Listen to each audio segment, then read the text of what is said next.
Hi friends, வணக்கம். Welcome back to our channel DD's Cookbook. நம்ம எல்லாருமே தெரிஞ்சிக்க வேண்டிய சில முக்கிய டிப்ஸ் தாங்க இன்னைக்கு நான் உங்களுக்கு ஷேர் பண்ண போறேன். அதாவது kitchen tips, home and safety tips. எந்த டிப்பையும் மிஸ் பண்ணாம கடைசி வரைக்கும் பாருங்க. நம்ம ஆசையா நிறைய கலர்ல டிசைன்ஸ்ல வளையல் வாங்கி வச்சிருப்போம்.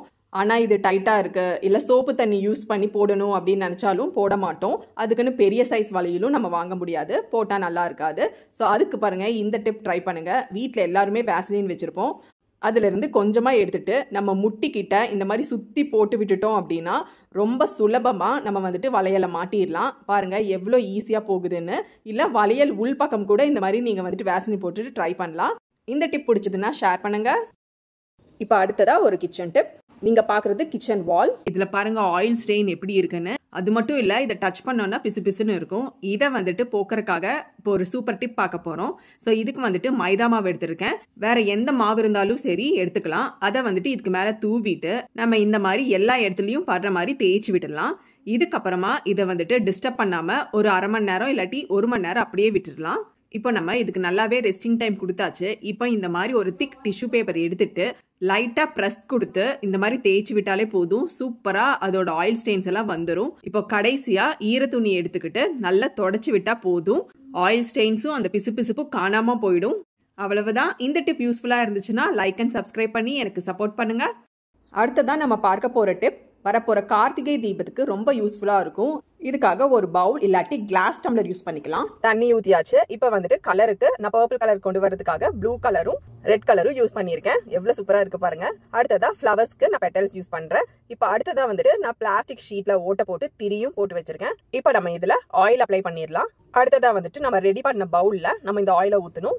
2 டீஸ்பூன் அளவு ஊத்தினா போதும். அடுத்தது வந்துட்டு நம்ம ரெடி பண்ண ஷீட்டை இந்த தண்ணி மேல வச்சு மறுபடியும் 1 டீஸ்பூன் அளவு ஆயில் ஊத்திடலாம். இப்ப வாங்க இது எரியுதான்னு பாத்துடலாம். பாருங்க ஃப்ரெண்ட்ஸ், சூப்பராவே எரியுது. உங்களுக்கும் இது பிடிச்சதுன்னா ஒரு டைம் ட்ரை பண்ணுங்க. இப்ப அடுத்ததான் மாவை எப்படி சிந்தாம சீவ் பண்றதுன்னு பார்க்கலாம். நம்ம சீவ் பண்ணும்போது ஒரு பேப்பர் இல்லாட்டி இந்த மாதிரி டைரக்டா பவுல்ல சீவ் பண்ணுவோம். நம்ம அந்த மாதிரி செய்யும் போது பாருங்க இந்த மாதிரி மெஸ்ஸியா ஆகும். இப்போ இந்த மாதிரி ட்ரை பண்ணுங்க. நம்ம வந்துட்டு ஒரு டம்ளர் இல்லாட்டி ஒரு பவுல்ல மாவு எடுத்துக்கிட்டு இப்ப நீங்க வீடியோல பாக்குற மாதிரி ட்ரை பண்ணீங்கன்னா கொஞ்சம் கூட மாவு சிந்தாது. ட்ரை பண்ணுங்க. அடுத்ததான் நீங்க பார்க்க போற டிப்ல எப்படி பாலை காய்ச்சி நம்ம வந்துட்டு ஆடையை திக்கா எடுக்கலான்னு பார்க்கலாம். இதுக்காக நான் யூஸ் பண்றது லோ கிரீம் மில்க் தான். இப்ப பாருங்க ஒரு பவுல்ல டிரான்ஸ்ஃபர் பண்ணியாச்சு. இப்போ நம்ம வந்துட்டு எப்பவும் போல கொதிக்க வச்சுட்டு இதை வந்துட்டு தட்டு போட்டு மூடாம நீங்க அப்படியே ஆற வச்சு ஃப்ரிட்ஜில் கீழ் தட்டில் நீங்கள் வச்சுட்டு அப்புறம் எடுத்தீங்க அப்படின்னா இங்கே பாருங்க மேலே எவ்வளோ திக்கா ஆடை ஃபார்ம் ஆயிருக்கு. இந்த டிப் பிடிச்சதுன்னா ஒரு முறை நீங்களும் ட்ரை பண்ணி பாருங்க. இப்போ நம்ம எல்லாருக்கும் யூஸ்ஃபுல்லாக இருக்கிற ஒரு சேஃப்டி டிப் பார்க்க போகிறோம். நம்மளுக்கு பிடிச்சமான நகையை போட்டுக்கிட்டு அதை வந்துட்டு சேஃபாக வச்சுக்கணும் அப்படின்னு பார்ப்போம். அதுக்கு வந்துட்டு இந்த டிப் ரொம்பவே யூஸ்ஃபுல்லாக இருக்கும். நம்ம இந்த மாதிரி ஹூக்கை மாட்டிட்டு அப்படியே விடக்கூடாது. அப்படியே விட்டால் இது வந்துட்டு லூஸாக தான் இருக்கும், கழறதுக்கு சான்ஸ் இருக்கு. இதுக்கு என்ன பண்ணலான்னா நம்ம வீட்டில் இந்த மாதிரி கம்மல் வச்சிருப்போம். அதோட பேக் சைடு இருக்கிற திருகாணி எடுத்து நம்ம ஹூக்கை மாட்டினதுக்கு அப்புறம் இந்த மாதிரி மாட்டி விட்டுட்டீங்கன்னா ரொம்பவே நல்ல கிரிப்பாக இருக்கும், வரவே வராது. இன்னுமே இதை பத்திரப்படுத்த இது கூட சேஃப்டி பின் அதையும் எடுத்துக்கலாம். நல்ல புது சேஃப்டி பின்னா எடுத்துட்டு இந்த பக்க ரிங்களையும் அந்த பக்க ரிங்களையும் மாட்டி விட்டுட்டீங்கன்னா இன்னுமே பத்திரமா இருக்கும். இந்த டிப் யூஸ்ஃபுல்லா இருக்கு அப்படின்னு நினைச்சீங்கன்னா லைக், ஷேர் அண்ட் சப்ஸ்கிரைப் பண்ணுங்க. ஒரு சூப்பர் கிச்சன் டிப் பார்க்கலாம். இது வந்துட்டு காஃபி பாட்டில். நான் வந்துட்டு இப்போதான் கொஞ்சம் நேரத்துக்கு முன்னாடி புதுசாக காஃபி பேக்கெட்டை உடச்சி போட்டிருக்கேன். நம்ம இதை அடிக்கடி யூஸ் பண்ணி காஃபி போடும்போது ஒரு மாதிரி பிசுன்னு கட்டிகள் ஆகிடும். பட் அந்த மாதிரி ஆகாமல் இருக்கிறதுக்கு இந்த டிப் ஃபாலோ பண்ணுங்க. ஒரு சின்ன பீஸ் டிஷ்யூ பேப்பர் எடுத்துக்கிட்டு கொஞ்சமா அரிசி ஆட் பண்ணிட்டு இந்த மாதிரி ஒரு ரப்பர் பேண்ட் போட்டு ஒரு ஓரத்தில் உள்ள தள்ளி வச்சுட்டீங்க அப்படின்னா நம்மளுக்கு வந்துட்டு எப்போதுமே அந்த ஒரு பிசுபிசுப்பு தன்மை இருக்காது. நம்ம காஃபி பவுடர் ஃப்ரெஷ்ஷாக இருக்கும். ட்ரை பண்ணி பாருங்க. மறக்காம லைக் அண்ட் ஷேர் பண்ணிருங்க. நம்ம மிக்சியோட கீழ் பகுதியை எப்படி கிளீன் பண்ணலாம்னு நம்ம பார்க்கலாம். ஃபர்ஸ்ட் நான் இங்க சேர்க்கறது சோடா உப்பு. இது ஃபுல்லா நல்லா கவர் ஆகிற மாதிரி ஆட் பண்ணிக்கணும். இப்போ லிக்விட் சோப் கொஞ்சம் ஊத்திக்கலாம். அடுத்ததா வினிகர் இல்லாட்டி நீங்க லெமன் கூட யூஸ் பண்ணிக்கலாம். இந்த மாதிரி பொங்கி வரும். அப்புறம் கொஞ்ச நேரத்திலே இது வந்துட்டு அடங்கிரும். அதுக்கப்புறமா நல்ல சூடா இருக்கிற தண்ணியை ஊத்தி இதை நல்லா ஊற வச்சிடணும். இது நல்லா ஊறின பிறகு இதுல இருக்கிற தண்ணியை கொஞ்சமா கீழே ஊத்திட்டு இந்த மாதிரி குட்டி பிரஷ் வச்சு நல்லா எல்லா பக்கமும் தேய்ச்சி விட்டுட்டு ஒரு தடவை கழுவிட்டு மறுபடியும் ஸ்க்ரப்பர் யூஸ் பண்ணி கழுவி எடுத்துட்டீங்கன்னா கிளீன் ஆயிடும். இந்த மாதிரி வாரத்துக்கு ஒரு தடவை ஃபாலோ பண்ணா போதும், இது சுத்தமா கிளீன் ஆயிடும். கண்டிப்பா ட்ரை பண்ணுங்க. பிடிச்சதுன்னா ஷேர் பண்ணுங்க. ஃப்ரெஷ்ஷாக வாங்குற பச்சை மிளகாயை இதே மாதிரி ரொம்ப நாளைக்கு ஃப்ரெஷ்ஷாக வச்சுக்கணும்னு நினைக்கிறீங்களா? அப்போ இப்போ ஷேர் பண்ணுற டிப்பை அப்படியே ஃபாலோ பண்ணுங்க. வாங்கிட்டு வந்த பச்சை மிளகாயில இந்த மாதிரி உடைஞ்சது இல்ல பழுத்தது இருந்ததுன்னா அதை ஃபர்ஸ்ட் தனியா எடுத்து வச்சு யூஸ் பண்ணிக்கணும். இப்போ பச்சை மிளகாயில இருக்கிற காம்பை நம்ம இந்த மாதிரி ரிமூவ் பண்ணி வச்சுக்கணும். இதுதான் பாத்தீங்கன்னா முக்கியமான டிப். நம்ம காம்போட வச்சோம்னா அது ஃப்ரெஷ்ஷா இருக்காது. இந்த மாதிரி ரிமூவ் பண்ணிட்டு வச்சுக்கிட்டீங்கன்னா ரொம்ப ஃப்ரெஷ்ஷா இருக்கும். அடுத்ததா இந்த மாதிரி ஒரு டப்பா எடுத்துக்கலாம், இல்லாட்டி நீங்க ஸ்டீல் பாக்ஸ் கூட எடுத்துக்கலாம். இதுக்குள்ள நம்ம டிஷ்யூ பேப்பரை ஒன்று வச்சுட்டு நம்ம க்ளீன் பண்ண பச்சை மிளகாயை இதில் போட்டுட்டு இதுக்கு மேலே இன்னொரு டிஷ்யூ பேப்பர் வச்சு நல்லா இந்த மாதிரி க்ளோஸ் பண்ணிட்டீங்க அப்படின்னா ரொம்ப நாளைக்கு இது வந்துட்டு ஃப்ரெஷ்ஷாகவே இருக்கும். கண்டிப்பாக ட்ரை பண்ணி பாருங்க. டிஷ்யூ பேப்பர் ஈரமாயிடுச்சுன்னா மாற்றி வச்சுக்கணும். நீங்கள் இந்த மாதிரி ட்ரை பண்ணீங்கன்னா எனக்கு கமெண்ட் பண்ணுங்க. இப்படி இருக்கிற பாத்திரம் இப்படி ஆக போதுங்க. இப்போ வாங்க நம்ம டைம் வேஸ்ட் பண்ணாமல் எப்படி இதை க்ளீன் பண்ணுறதுன்னு பார்க்கலாம். இந்த பாத்திரத்தில் நான் வந்துட்டு கீ தான் ரெடி பண்ணியிருக்கேன். ஸோ இது ரெடி பண்ணதுக்கப்புறம் பார்த்தீங்கன்னா இப்படி ஆயிடுச்சு. ஃபஸ்ட்டு வந்துட்டு நம்ம இதுக்கு மேலே சோடா உப்பு, அதாவது பேக்கிங் சோடா ஆட் பண்ணிக்கலாம். ஃபுல்லாக கவர் பண்ணுற மாதிரி ஆட் பண்ணிவிட்டு அடுத்ததாக வினிகர் 2 டேபிள் ஸ்பூன் அளவு ஊற்றிருக்கேன். இப்போது விம் லிக்விடையும் கொஞ்சம் ஊற்றிடலாம். இப்போ இந்த மூணுமே நல்லா ரியாக்ட் பண்ண ஆரம்பிக்கும். கடைசியாக இதில் கொதிக்கிற தண்ணியை ஊற்றி அப்படியே மூடி வச்சுருங்க. இதை டிஸ்டர்ப் பண்ண வேண்டாம், அப்படியே இருக்கட்டும். இப்போ பார்த்தீங்கன்னா 1.5 மணி நேரம் ஆச்சு. சூடான தண்ணியும் நல்லா ஆறிடுச்சு. இதில் இருக்கிற தண்ணியை கொஞ்சமாக கொட்டிட்டு வந்துடலாம். இப்போ நம்ம இதை ஈஸியாக தேய்ச்சி எடுக்கலாம். அதுக்கு வந்துட்டு நான் யூஸ் பண்ணுறது ஒரு உட்டன் கரண்டி தான். ஸ்டீல் கரண்டி விட உட்டன் யூஸ் பண்ணும்போது பாத்திரமும் நம்மளுக்கு வந்துட்டு கிராச்சஸ் ஆகாது.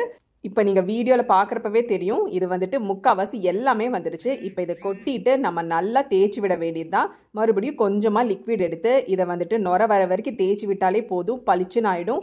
இந்த டிப் உங்களுக்கு பிடிச்சிருக்கும் நம்புறேன். கண்டிப்பாக ட்ரை பண்ணுங்கள். பன்னீர் பேக்கெட்டை கட் பண்ணதும் இதை எப்படி ஸ்டோர் பண்ணலாம் அப்படின்ட்டு பார்க்கலாம். நம்ம சரியாக ஸ்டோர் பண்ணாமல் பன்னீரை அப்படியே வச்சோன்னா ட்ரை ஆகி இந்த மாதிரி ஃபங்கஸ் ஃபார்ம் ஆகிடும். இதை அவாய்ட் பண்ணுறதுக்கு இந்த மாதிரி ஸ்டோர் பண்ணுங்கள். நான் வந்துட்டு என்னோடய ரெசிபிக்கு தேவையான அளவு பன்னீரை எடுத்துக்கிறேன். மீதம் இருக்கிற பன்னீரை இப்படி தாங்க ஸ்டோர் பண்ணணும். இப்போ பார்த்தீங்கன்னா ஒரு சின்ன பவுல் எடுத்துக்கிட்டு இதில் 1/2 டீஸ்பூன் உப்பு போட்டுட்டு நல்லா குடிக்கிற தண்ணி, ட்ரிங்கிங் வாட்டர் ஆட் பண்ணிவிட்டு இப்போது மீதம் இருக்கிற பன்னீரை இந்த தண்ணியில் வச்சிடணும். இதுக்கப்புறம் இதை மூடிட்டு நம்ம ஃப்ரிட்ஜில் வச்சிடணும். அப்புறம் இதோட எக்ஸ்பைரி டேட்டையும் நோட் பண்ணி வச்சுட்டு அதுக்குள்ளே நம்ம யூஸ் பண்ணிக்கலாம். அடுத்த டிப்புக்கு போயிடலாம்.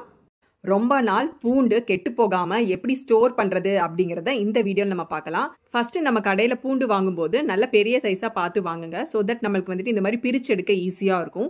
ஸோ நம்ம பூண்டை வாங்கிட்டு வந்தோன்னே அப்படியே வைக்காமல் ஒவ்வொரு பல்லாம் நம்ம இந்த மாதிரி பிரித்து வச்சிடணும். நம்ம பூண்டை இந்த மாதிரி தனித்தனியாக பிரித்து வைக்கும்போது நம்மளுக்கு வந்துட்டு உள்ளே ஏதாவது கெட்டுப்போன பூண்டு இருந்தால் அது தெரிஞ்சிடும். ஸோ தட் மற்ற பூண்டை வந்துட்டு நம்ம காப்பாற்றலாம். அதனால தான் இந்த மாதிரி பிரித்து வைக்கும்போது நிறையா நாளும் இருக்கும், பூண்டும் கெட்டு போகாமல் இருக்கும்.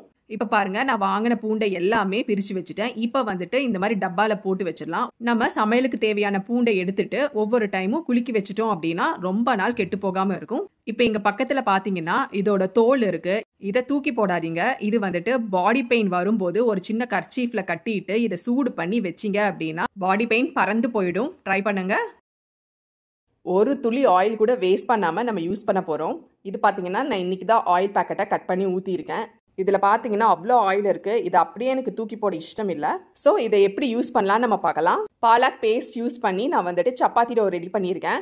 யூஸ்வலாக மாவு வந்துட்டு ட்ரை ஆகாமல் இருக்கிறதுக்காக 2 டீஸ்பூன் அளவு நான் எண்ணெய் ஊற்றுவேன். ஸோ இன்றைக்கி அதை செய்யாமல் பிசைஞ்ச மாவை 2ஆக டிவைட் பண்ணிவிட்டு இந்த பேக்கெட்டில் போட்டு வச்சுட்டோம் அப்படின்னா மாவு ட்ரை ஆகாமல் நல்லா சாஃப்டாக இருக்கும். அதே சமயம் நம்ம ஒரு துளி ஆயில் கூட வேஸ்ட் பண்ண மாட்டோம். இந்த டிப்பு உங்களுக்கு பிடிச்சிருக்கும் நம்புறேன். இட்லி சூப்பராக வரதுக்கு சில டிப்ஸ் ஃபாலோ பண்ணாலே போதும். தண்ணி நல்லா கொதிச்ச உடனே இட்லி தட்டை வைங்க. அப்புறம் இட்லி மாவு திக்காக இல்லாமல் கொஞ்சம் மீடியமாக இருக்கணும். அடுத்ததாக நீங்கள் வீடியோவில் பார்க்குற மாதிரி ஒரு தட்டு வச்சதுக்கப்புறம் இன்னொரு காலி தட்டை இது மேலே வைங்க. அப்போ தான் வேகிற தண்ணி இட்லி மேலே விழாது. அடுத்ததாக நம்ம இதை 10 நிமிஷம் வேக வச்சுட்டு 2 நிமிஷம் ரெஸ்டிங் டைம் கொடுத்து இதை ஓப்பன் பண்ணணும். அப்போ நம்ம ஈஸியாக இட்லியை வெளியில் எடுக்கலாம். நம்ம இட்லி சூப்பராக வெந்திருக்கு. ஃபர்ஸ்ட் தட்டு எப்படி வெந்திருக்கோ அதே மாதிரி இந்த தட்டும் வெந்திருக்கு பாருங்க. கொஞ்சம் கூட தண்ணி இல்லை. இதே போல் ட்ரை பண்ணுங்க. பிடிச்சா லைக் பண்ணுங்க. அவ்வளோதான் ஃப்ரெண்ட்ஸ். எல்லா டிப்பும் உங்களுக்கு ரொம்பவே யூஸ்ஃபுல்லாக இருந்திருக்கும் நம்புறேன். உங்களுக்கு எது பிடிச்சதுன்னு எனக்கு கமெண்ட் பண்ணுங்க. தேங்க்யூ.